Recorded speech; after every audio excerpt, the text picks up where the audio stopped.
Dig. And I'm Hannah Hampton, and you're listening to HR After Hours.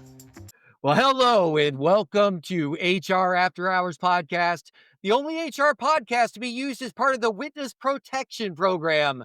That's right. No one's going to find you here, so quit asking to be a guest on the show.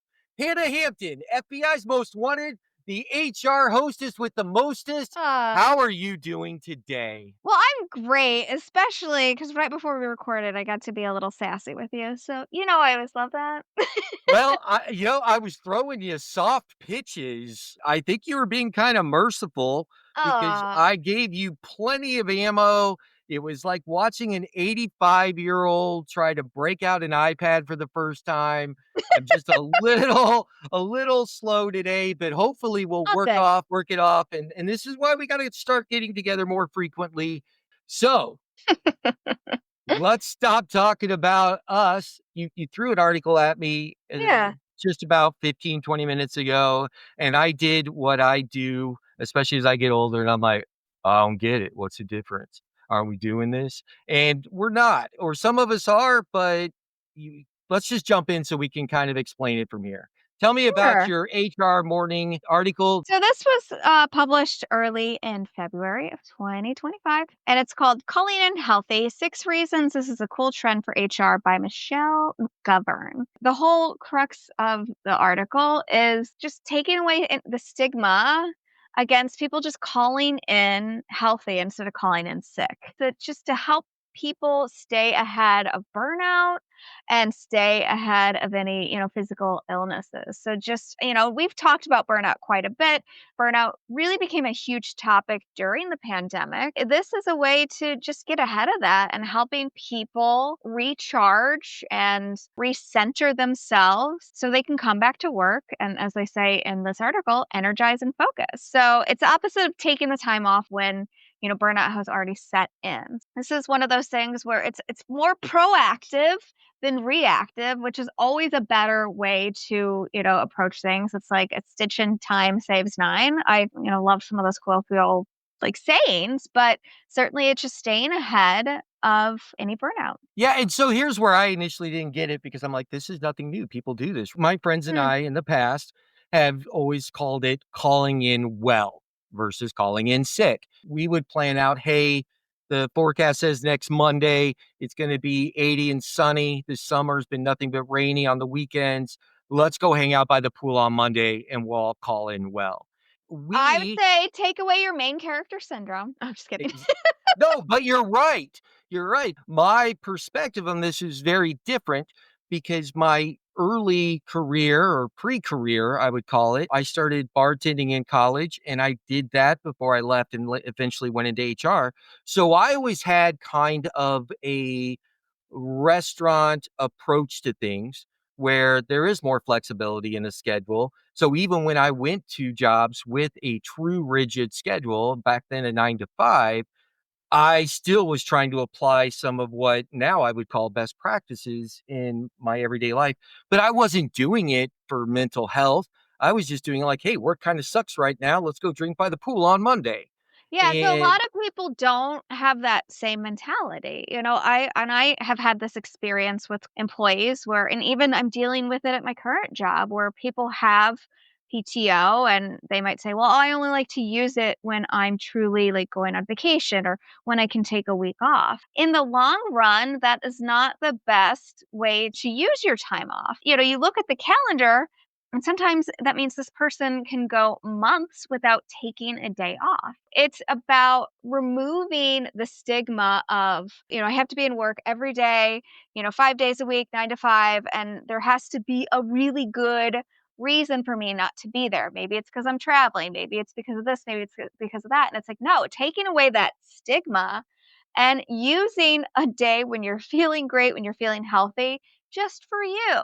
Here's what the article said, the benefits of calling in healthy. 1, it boosts mental clarity. So regular breaks help reduce stress, improve focus, and prevent decision fatigue. This is calling in for a full break from work. So you're not checking your emails, you're not checking in with the team, you're literally taking that day.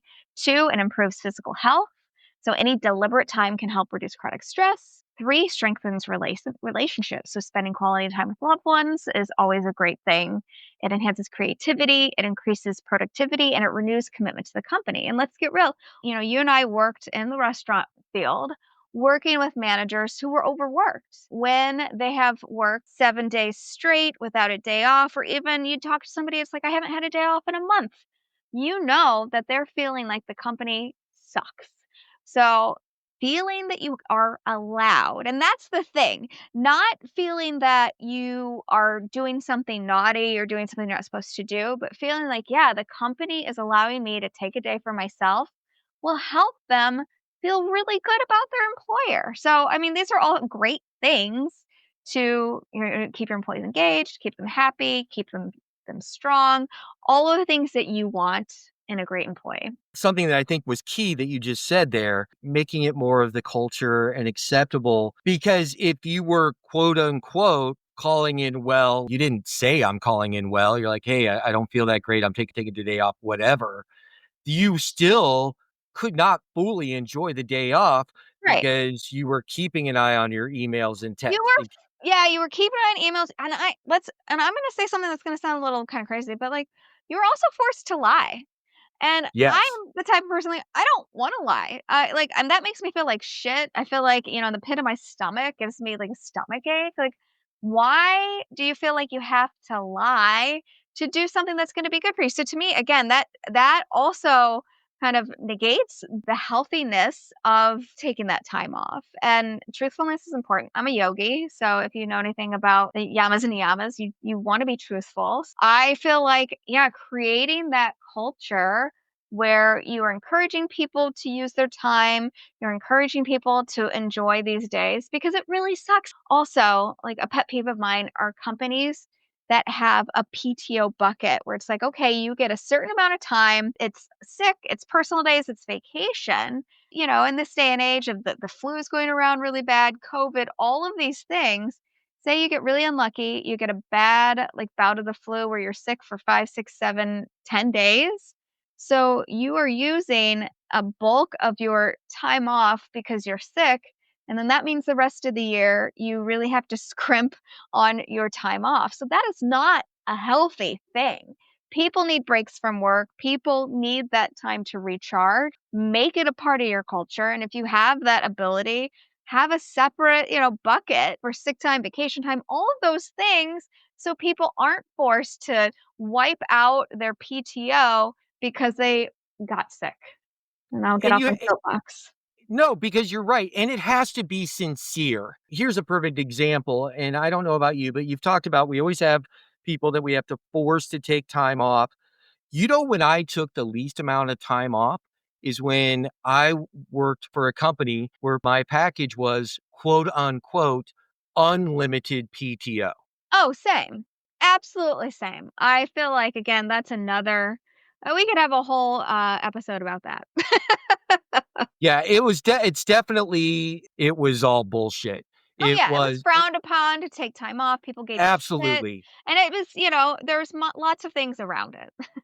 So if you really want to do it, you have to do it right. You have to make it a positive part of the culture. You almost have to celebrate when someone takes a well day off, or a mental health day, because you got to say good for you because you've been working your ass off. And I was going to come Mhm. to you and say, maybe when is your next vacation? And let's be honest, the best people we've ever worked for, and I'm speaking for you, so you can tell me I'm wrong, are the ones that were always riding us to take time off. Hey, man, you've Sure. been working really hard.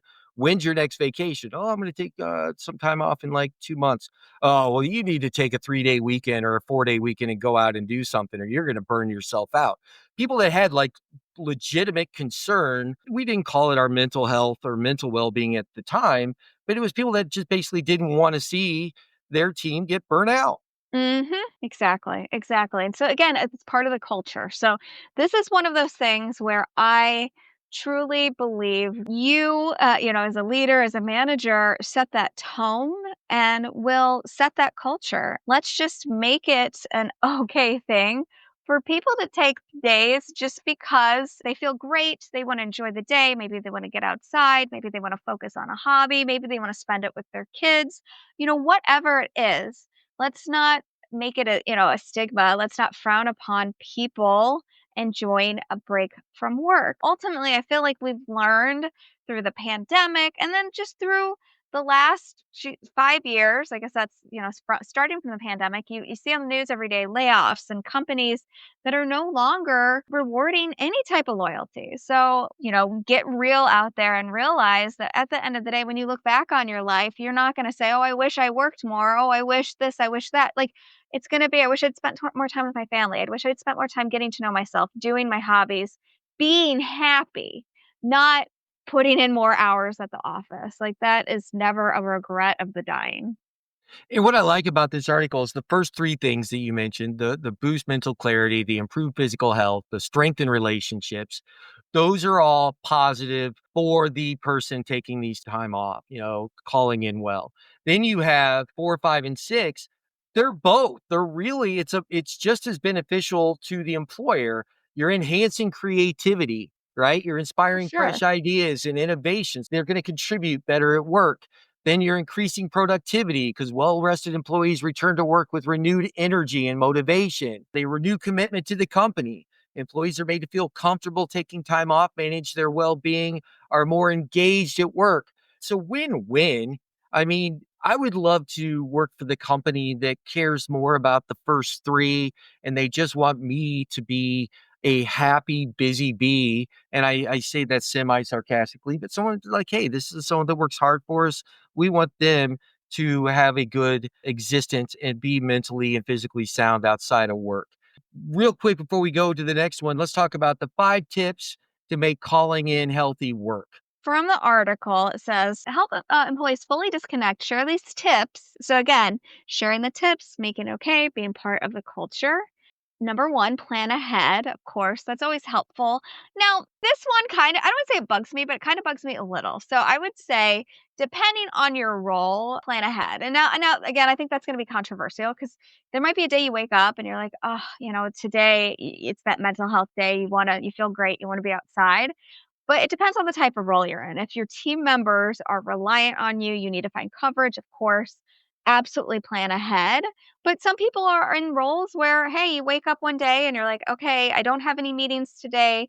I don't have any deadlines today. I'm going to take this day and enjoy it for myself. Their hit tips are plan ahead. Number 2, set boundaries. Turn off notifications, create an out of office response for emails.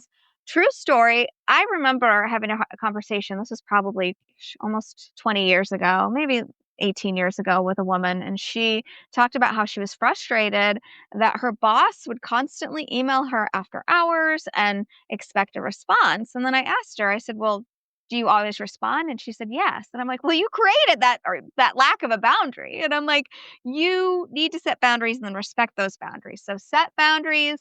Tell people you won't be checking your emails, your Slacks, whatever. Number 3, this aligns with the rest or with that last one, disconnect digitally. So reduce your screen time and do things that are offline. Especially if you have a job where you're sitting in front of a computer all day, don't spend your day off in front of the computer. Find something else to do. Go outside, exercise, read a book, whatever. Number 4, prioritize restorative activities, engage in your hobbies, exercise, relaxation, whatever things that, give you that energy, that give you life. And then the last one is reflect on your needs. Use this break to assess your goals, priorities, and what makes you feel rejuvenated. Utilize that time wisely to make it a great calling in healthy day. I align with those mostly. Like I said, sometimes the plan ahead part, depending on your role, is not necessary, but all those others are great tips to having a great well day, as you call it, instead of a sick day. Calling it healthy makes sense. And I agree with you. Again, you have to have that culture that promotes it. And that would make these tips work. If you were doing like what I said back in the day, where you're really kind of faking it and pulling a Ferris Bueller, you can't do it right. And so this is letting you do it right to where you can truly enjoy it. And the planning ahead part, I'm with you. That's a little tricky. I could plan ahead to where I'm thinking about Monday, so I'm going to try to avoid scheduling any calls that day. Mhm. So people aren't going to be relying on me. That's the kind of planning ahead I could see doing. But I completely understand why you're like, when Depends on your instead, role. It depends on your role because nothing's worse than, like, if you work at a restaurant and you're leaving people short-staffed. Like, that sucks for everybody else, and that I don't feel like feels good. But if you're in a role where "Hey, I really scheduled around taking this day off," go for it. well, and the biggest difference on this one when it comes to it being something that's actually supported by your company is to letting colleagues know, right? If you're actually Mhm. playing hooky, you're not going to tell your colleagues because someone's going to spill the beans, or at least you're going to be afraid of it. And you don't want to have to implement the old snitches get stitches act. So it is. I mean, it's got to be in a culture that promotes it, that wants you to take mental health days. And for a lot of people, this is all pretty new. I know people that still struggle with, wait a minute, I'm allowed to put myself first. Mhm. I think of the gymnast when she withdrew because of the stress, and everyone was just like, this is what you've been doing your whole career. How could you do it now? Same thing with the backlash when tennis players who in their prime, like Andre Agassi, hated playing tennis because they had burnt out, and there was no one looking out for these athletes and their mental health, and Right. especially these sports that you had to start at such a young age, and your career peaked your late teens to early 20s. A lot of those people, bad things happen because there was no one out there preparing them for it or studying, hey, these are the things that you're going to go through, and make it culturally acceptable, because that's the biggest difference. Is some of us sometimes need convinced, just like I did right before we hit record. I'm like, well, I don't get it, I already do this. Not All right, everybody Mick. has it. Mhm. Exactly. And it goes back to, again, a part of good leadership too is understanding people have different perspectives. You can have someone sitting right next to you experiencing the same activity or watching the same event as you. And to them, it is something completely different because of everything that's led up to that event for them versus what's led up to it for you. And there's times where we just assume everyone sees things exactly the same, And and we're wrong. you can't do that at all because you gotta remember, like, there are people who they do abide by rules and they abide by culture. So if there are people who don't want to rock the boat, and if they see taking time off as rocking the boat or frowned upon, well, then they're not gonna do it. And because not everybody prioritizes kind of their own well-being and things of that nature. The way I look at it too from an HR perspective, you think about policy and you're supposed to apply it across the board evenly. So if you have people who are already doing it, but others who are not because they don't understand, because it's not communicated well, I feel like that's a problem. This is a way for you as an HR professional to look at the culture and the things that people are doing and making sure that everybody has those equal opportunities. I agree wholeheartedly. I like that. And you know how I like to close, Anna? Hmm. Why don't you tell me what we should do? Let's put the humans back into human resources. Anna Hampton, always a pleasure. Take care.